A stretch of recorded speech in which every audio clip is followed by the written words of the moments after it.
Bonjour à tous, c'était en 1959. Se sont rassemblés des gens qui soutenaient la yeshiva Tomchei Tvimim et le rabbi leur a dit un discours. Aujourd'hui, nous allons voir qu'est-ce que le rabbi leur a dit et comment c'est important pour nous aussi aujourd'hui. Le rabbi leur a dit, comme d'habitude, dans chaque occasion, on commence avec un sujet de la Torah qu'on lit dans cette paracha.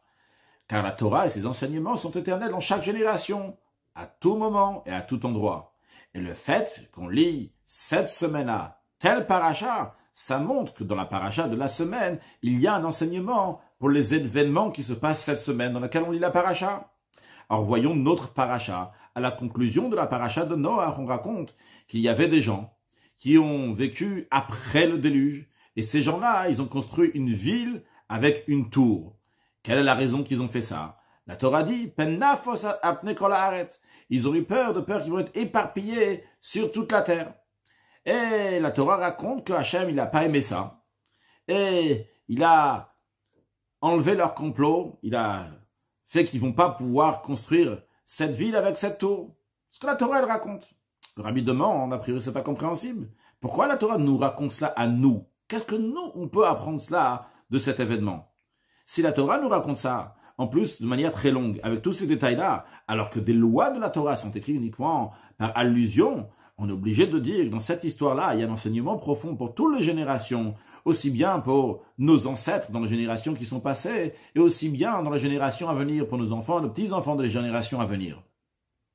Eh bien, le rabbi le dit, l'enseignement de cet événement-là pour notre génération, quand on regarde quand est-ce, à quelle situation c'est arrivé, ce que ces gens-là ont voulu faire, donc cette ville et cette tour, c'était juste après le déluge.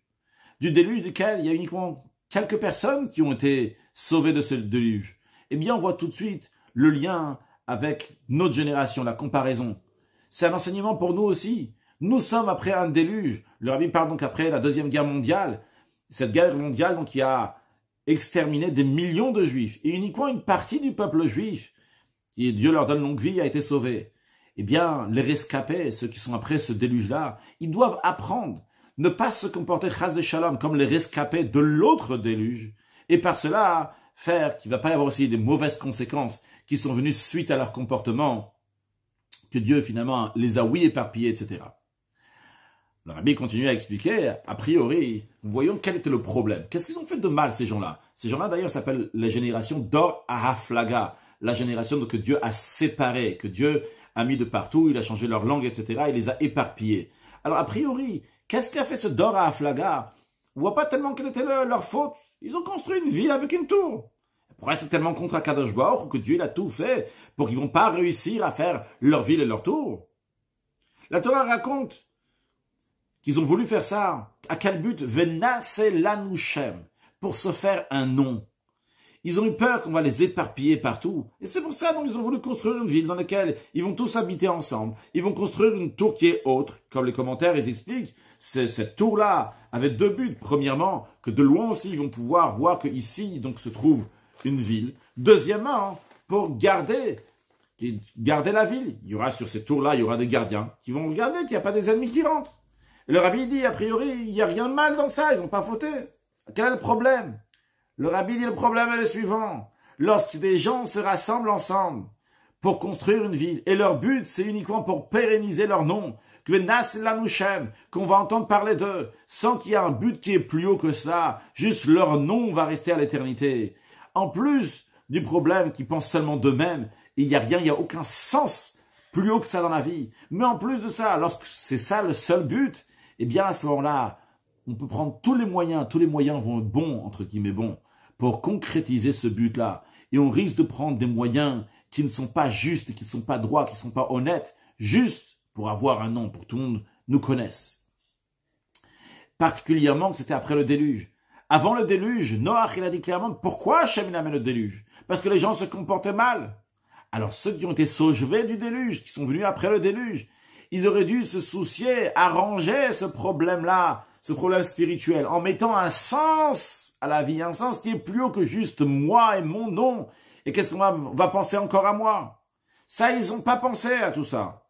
À la place, qu'est-ce qu'ils cherchaient, ces gens-là qui ont été sauvés du déluge? Uniquement un moyen qu'on va pérenniser leur nom, que tout le monde va se souvenir de leur nom dans les générations à venir. Et ça, c'était leur faute. Et c'est pour ça que Dieu n'a pas aimé ce qu'ils ont fait. Le rabbi nous dit, quel est l'enseignement? C'est clair l'enseignement. Lorsqu'on est sauvé d'un déluge, la première des choses qu'on doit faire attention, ça ne va pas revenir chas v'shalom, la même situation qui a amené le déluge. Faire attention que l'otakum pa maim tsara, que la souffrance ne va pas revenir une deuxième fois, chas v'shalom. Et ça, comment on fait pour pas que ça ne va pas se répéter? C'est pas en construisant une ville, construisant une tour seulement. S'il n'y a pas de sens à cette ville, à cette tour, juste le fait qu'ils vont être grands, qu'ils vont être très très hauts, c'est pas comme ça qu'on arrange la situation. Parce que pour que la ville et la tour, ils vont pouvoir exister, on doit mettre un sens qui est plus haut que la ville et la tour. À ce moment-là seulement, la ville, elle est construite avec réussite, et toutes les choses qui dérangent à la ville, ils deviennent part de la ville et ils vont aider aussi la ville. Alors, qu'est-ce qu'il faut construire? Le rabbi nous dit, ça existe une ville de Gdusha, une ville de sainteté. Ça existe une tour de sainteté. Une ville de Gdusha, à propos duquel il est dit, Ir Elokeinu, une ville de Dieu. C'est-à-dire une ville dans laquelle il y a un sens de sainteté, de divinité. Et une telle ville, elle a besoin d'un migdal, elle a besoin d'une tour. C'est comme c'est écrit dans la halakha, que la synagogue doit être plus haut que toutes les maisons de la ville. Alors ce Bet HaKnesset, le lieu où on va prier, le lieu où on va étudier, ça c'est la tour de la ville. De manière plus claire, le rabbi dit, il faut construire dans la ville des endroits où prier, où étudier la Torah. Ce sont les synagogues et les lieux d'études et les yeshivot dans lesquels il faut investir toutes les forces et toute l'énergie qui vont de plus en plus grands, de plus en plus haut, parce que eux, c'est les tours de la ville, à propos duquel il est dit, Migdal Os Shem Havaye, que la tour de force, donc c'est le nom de Dieu, Bo Yarut Tzadik Venisga, dans lequel court celui qui est pieux, celui qui est haut. Le rabbi fait référence ici, donc ce qui est expliqué dans la note, l'Ikut Torah, le Gimel Parashat, à la fin de Parashat Noach, que ceux qui étaient à l'époque, après le déluge, le Dora Aflaga, ils ont voulu prendre le Ir et le Migdal, la ville et la tour de sainteté spirituelle, les faire venir dans les clipotes, dans les forces du mal. Et justement, là-bas c'est expliqué, donc il faut seulement le positif. Et cette Migdal, cette tour-là, elle garde tous les ennemis. Et quand on dit tous les ennemis, c'est pas seulement de l'ennemi qu'on peut voir, mais même de l'ennemi qui est caché. Parce que l'ennemi qu'on peut voir, on le voit. Celui qui est l'ennemi qui est caché, il y a besoin des tours pour voir. Des gens qui sont là-bas sur les tours, qui réfléchissent, qui voient bien qui est-ce qui rentre dans la ville et qui n'est pas un ennemi qui est caché. Et lorsqu'on se comporte d'une telle manière, le rabbi dit pas cela, on mérite deux choses. Premièrement, on reçoit l'essentiel du salaire, c'est d'avoir fait la volonté de Dieu avec une grande réussite dans la construction de la ville et de la tour d'Igdusha, de sainteté. Mais en plus de ça, on a aussi le Venas et l'Anouchem. On a aussi cette bonne renommée. On a aussi donc ce nom qui va être pérennisé, que le nom de ceux qui ont eu affaire à construire une yeshiva, construire donc cette ville, construire cette tour, eh bien, ça va être pérennisé dans les chroniques du judaïsme, de la Torah, dans les chroniques de la justice, des choses qui sont droits, qu'on toujours se rappeler que tel et tel, il a réussi, il a aidé à construire cette ville et cette tour. Alors, Rabbi conclut, il dit, il faut s'efforcer de construire des yeshivot dans lesquels on éduque des enfants qui vont étudier la Torah et diffuser la Torah dans le monde entier. Les yeshivot, c'est la tour de la ville. Il faut s'efforcer de les agrandir, de les élargir. Donc tous les yeshivot, qu'on puisse ouvrir encore d'autres sections et prendre encore plein d'élèves. Et comme nous avons dit qu'en construction, donc en construisant cette tour-là de Gdusha, on mérite aussi le salaire qui est essentiel, que par cela on fait la volonté de Dieu. Et aussi le salaire qui est secondaire, que ça aide aussi qu'on va réussir dans toutes les choses personnelles qui vont être réussies. Et aussi, on va se souvenir de nous, de ceux qui ont supporté, soutenu les yeshivot. On va se souvenir dans les chroniques du judaïsme. Ça, c'est l'histoire qui est éternelle.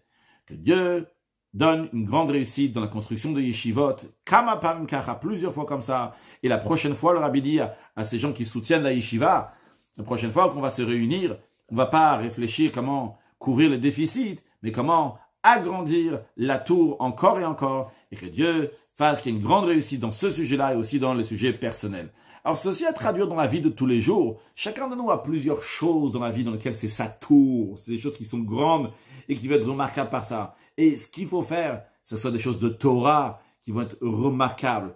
Avoir des livres à la maison, avoir de la musique chassidique à la maison. Tout ce qu'on construit, c'est des exemples. Chacun qui veut réfléchir comment il peut faire sa tour à lui, sa ville, qu'elle soit une ville de Gdusha, qu'à ce moment-là, ces choses-là, ils sont éternels. C'est pas des choses qui sont construit avec du rien du tout, avec quelque chose qui n'a aucun sens. Ça peut être très très grand, il y a plein de pierres, c'est très très grand, très large, très haut. Mais s'il n'y a pas de sens, eh bien à ce moment-là, c'est quelque chose qui ne tient pas la route. Il faut mettre du sens dans la vie.